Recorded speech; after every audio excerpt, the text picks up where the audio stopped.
All right, what's going on, everybody? Josh Culler here. Welcome back to the REI Marketing Weekly. Another awesome week that's going down in this newsletter. I'm sorry for shaking the camera there.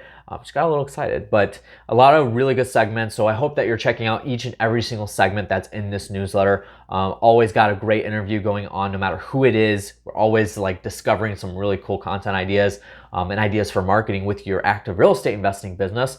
And then I also go through a marketing update or a how-to, something that's going to be usable and something that you can take action on right this second. And then also the resource of the week, which is something that is, again, relevant to you. So every single piece of segment that's built out in this actual newsletter is built around you, my consumer, who is an active real estate investor. So kind of segues into the topic for today that I'm going to bring you.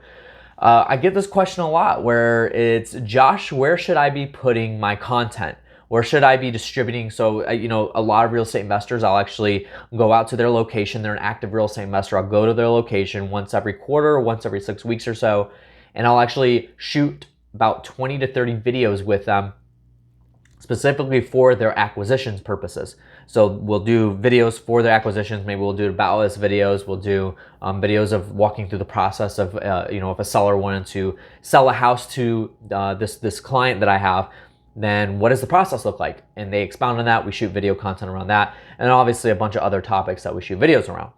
And again, if you want that topic list, I have a list of about 30 different topics that I have listed out that I run through with each of my clients.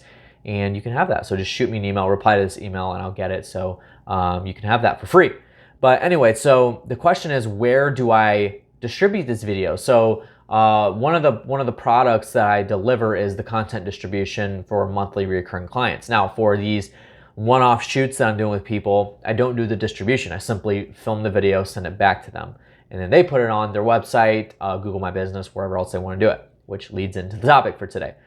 And I get people that say, like Gary Vaynerchuk's always talking about TikTok. There's LinkedIn out there, which is a really big platform for B2B businesses. And then there's just an insane amount of different platforms that you could put your video content or any content on, just for that fact, right? And so people just get this notion that they need to distribute to every single platform that's out there, including Snapchat, including Facebook stories, including, whatever else is going on in the world, whatever other platform is really hot at that moment, Twitter and whatever it is. And the bottom line is that you got to ask yourself two questions in order to determine what platforms you put it on. It's very simple. Number one, who is my target audience? Now, this is a marketing 101. Every single person that's listening right now, you should know who your target audience is. That basically means, who is the person that you want to ideally be your customer, right? You need to develop that, figure that out. If you haven't established that yet, just go to Google and search how to build my target audience or how to build my avatar for my business or something like that. And the exercises are probably a dime a dozen. Just go through the exercise, figure out who that is. That's going to be like demographics, that's going to be age, that's going to be the interests that they're in, their actual geographical location, stuff like that. So you got to figure out who your audience is. The second thing, and probably the most important step after that, is where are they? Where is their attention right now? I've dealt with a lot of real estate investors where their primary audience is between the ages of 50 and 65. And again, that depends on what part of the country you're in and what you're actually doing. Like if you're acquiring houses at wholesale prices from people, or if you're actually just marketing to wholesalers because maybe you're a fix and flipper and you're just trying to get deals from wholesalers in order to fix and flip. It doesn't matter, but like one or a couple of investors I've dealt with, their target audience is between the ages of 50 and 65, depending on where they're at. And for them, they might need to distribute some content on television, like the local television network. So you actually run a commercial in the local television network, or like the local news network or whatever, or you put in newspaper ads, or you do bandit signs, stuff like that. That might be your avenue for actually distributing content. But that's because that's your target audience. Now, most people's target audiences are not going to be that, right? Yours might be between the ages of 35 to 50 or so. And what we're seeing now is a lot of these baby boomers and late millennials, or early millennials, I should say, are actually distributing, or they're on the platforms like Facebook for sure. They're on YouTube. They're on websites searching, utilizing Google to its fullest extent. So you got to think about where they're at. Now, for most active real estate investors that are listening, I'm just going to tell you flat out. Primary places that you should be distributing content to is your website. First and foremost, website. Every single video that I shoot for a client, I always tell them, get this on your website, transcribe it, create a full page for itself, and then go create an FAQ section and put all the videos in there. And that's what you gotta do, is you gotta populate your entire website with all this content. So that's first and foremost, because most people, when they're actually like searching to do business with somebody, they're gonna go to a website. They may check out your social profiles at first, but then eventually they're gonna make their way to the website to fully get to see if you're actually credible, right?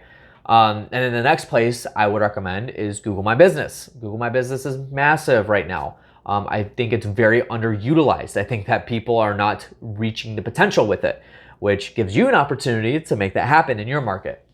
So populate, and Google My Business almost works just like a social feed where you can distribute content to there on a daily basis, and people can scroll through that stuff and they'll get to see reviews, they'll get to see all kinds of cool stuff. So distribute to Google My Business. Again, this is for active real estate investors, right? You're actively looking for acquisitions from distressed sellers. The next place I would do is obviously Facebook. So Facebook is a big place for millennials and baby boomers, because that is like the place to go. Baby boomers don't want to end up on Instagram. They don't want to end up, and there's a lot more people that are going over to Instagram that are baby boomers. But baby boomers don't want to go to Snapchat. They don't want to go to TikTok or these other platforms. So those are the places that I would first and foremost distribute to, is your website, Google My Business, Facebook. Now again, if maybe you're in a different realm, right? And maybe you are a fix and flipper and you retail houses. Maybe that's what you do. Then a good idea would be to start putting your finishes on Instagram, or it would be on Pinterest. Why? And you got to make sure that with those finished pictures, maybe you stage the house or whatever, make sure you get a really good photographer in there to take photos, because those platforms are built for aesthetically pleasing photos. That's what they're built for, and that's the people they're going to attract. And a lot of people that are on Instagram are also qualified to be house buyers because they're that age. So these are things that you got to think about. And it sounds complicated, but it's very simple. Make it simple. So A, who is your audience? B, where are they at? That's all you got to worry about. And as time goes on, platforms are going to change. Facebook is going to disappear at some point. Now they may evolve into something else, but we always thought MySpace was going to be around. We always thought that Twitter was going to be around, and now it's kind of dissipating. Vine was a big thing for a long time, and it's completely gone. So there's platforms out there that have existed, and they're just, and the old saying is that marketers ruin everything. And even though we still have email, you don't check your email near as much as you would have, 10 to 20 years ago, where every single email that came into your inbox, you were opening and reading very thoroughly. So marketers kind of ruin platforms, right? So things change, and if you stand by those two principles that I gave you, who is your audience, where are they, and figure out where they're at on a consistent basis. Like, you need to review that every 6 months or so. It's not going to change like overnight. It'll change very slowly, and you got to get ahead of the curve and get your content out there. But don't just jump at any platform that's out there, anything that's hot right now. Again, Gary Vee talks about TikTok a lot, guys. Your audience isn't on TikTok. I'm sorry, it's just not. So please don't put content out there unless you're an influencer, unless you're like working on like getting an influencer and personal brand out there. You really don't have any business getting it, because you're not going to find motivated sellers on TikTok. So that's just the bottom line. So don't worry about, I feel like a lot of people try to put all their content out on all these platforms and they get stretched too thin, and then it ends up, slipping through the cracks.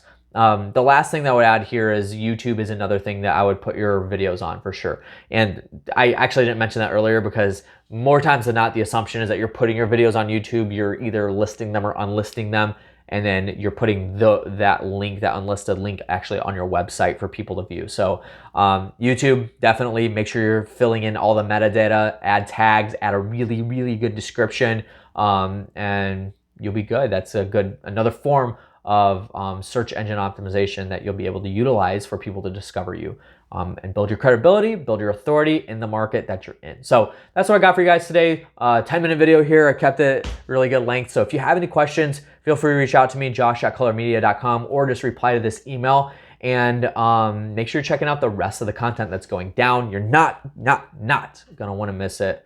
Make sure you check it out. So I'll see you guys later. Take it easy.